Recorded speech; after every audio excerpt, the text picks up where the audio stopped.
करीब 1-2 महीने ही है बीच में, तो शायद दोबारा चुनाव के दौरान मौका लगे तो जरूर आएंगे, नहीं लगे तो आज की ये सभा के सबके बीच में मैं कुछ अपनी बात रखना चाहती हूँ।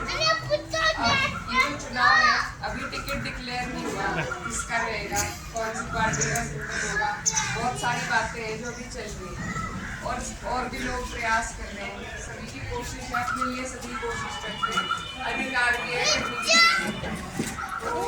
हम भी कर रहे कोशिश और उम्मीद है ऊपर वाले कि इंशाल्लाह टिकट भी होगा। हफ्ते 10 दिन में ये बात साफ हो जाएगी किसका टिकट है, कौन लड़ेगा। लेकिन उससे पहले भी अगर आपको और हमें सबको मन बनाना तो वो यही है कि गठबंधन का जो भी प्रत्याशी आए, किसी भी सिंबल पे आए, तो हम सबको मिलजुल के उसका साथ देना। तो ये मेन बात तो ये है। और ये कहना चाहती हूँ कि अपनों पे जो दारोमदार हो, कोई भी काम हो, घर में शादी हो, ब्याह हो, तो सारा दारोमदार अपनों पे रहता है। आप सब अपने हो, तो इस चुनाव में सबसे बड़ा दारोमदार आप सब पे रहेगा। वोट निकलवा के, बनवा के, डलवाने का किसी का रह ना जाए, वोट परसेंटेज बढ़ जाए।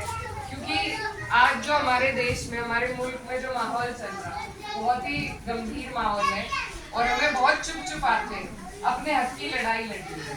वो सिर्फ वोट के जरिए लड़ सकते हैं। तो आप लोग सब समझदार हैं, सारी बात समझ रहे हैं। ये मौका चुनाव का, सरकार बदलने का मौका है। तो इसमें आप सब, अगर हम हर सीट पे जाके मेहनत नहीं कर सकते, हम सिर्फ अपनी जगह पे मेहनत कर सकते हैं। अपनी जगह पे हम उन्हें हरा के, अपने प्रत्याशी को जिता के हम सिर्फ यही कर सकते हैं। तो आप सबसे मेरी यही गुजारिश है कि अब 1 महीने का टाइम है, आप पता करवाएं कि सबके गांव में वोट है या नहीं। जिसके नहीं है, अभी ऑनलाइन बन रहे हैं वोट, तो वो ऑनलाइन अपने वोट बनवा ले। जिस दिन वोट पड़े उस दिन सब अपना एक वोट डालने का काम करें। क्योंकि अगर हम ये नहीं करेंगे तो आगे जाके शायद हमसे हमारे वोटों का अधिकार भी छीन लिया जाएगा। तो अगर हमारे पास आज कोई अधिकार है तो ये हमारा फर्ज है उसका उपयोग करें। तो और चुनाव इतना अहम चुनाव है ये कि इससे आने वाले 5 साल के लिए आपका, हमारा सबका मुस्तकबिल इससे तय होगा। तो इसलिए आप सबसे मेरी गुजारिश है कि इस चुनाव को पूरी जिम्मेदारी के साथ, आप सब अपने घर के बड़े हैं हमारे और भाई हैं, आप सभी की जिम्मेदारी रहेगी चुनाव को लड़ाने की, चाहे कोई भी लड़े। तो आप सबको बढ़ चढ़ के इसमें हिस्सा लेना है, इसे लड़वाने का। ये भी एक फर्ज ही मान लीजिए अपने मुल्क के लिए, अगर कोई शहादत है तो वो यही है।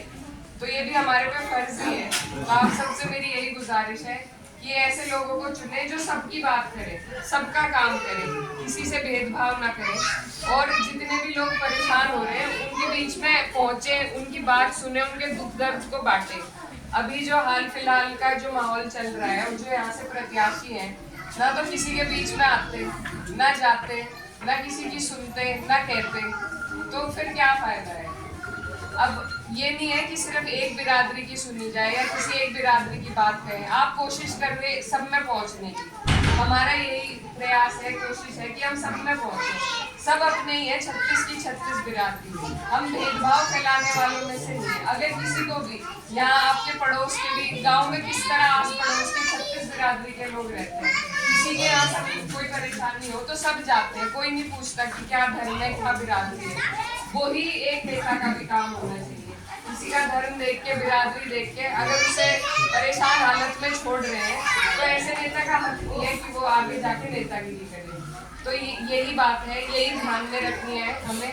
और मेरी आप सबसे यही गुजारिश है और उम्मीद भी है मुझे कि आप लोग सब पूरी मेहनत और शिद्दत के साथ इस चुनाव को लड़ाने का काम करेंगे और आप सबसे दुआओं की दरख्वास्त।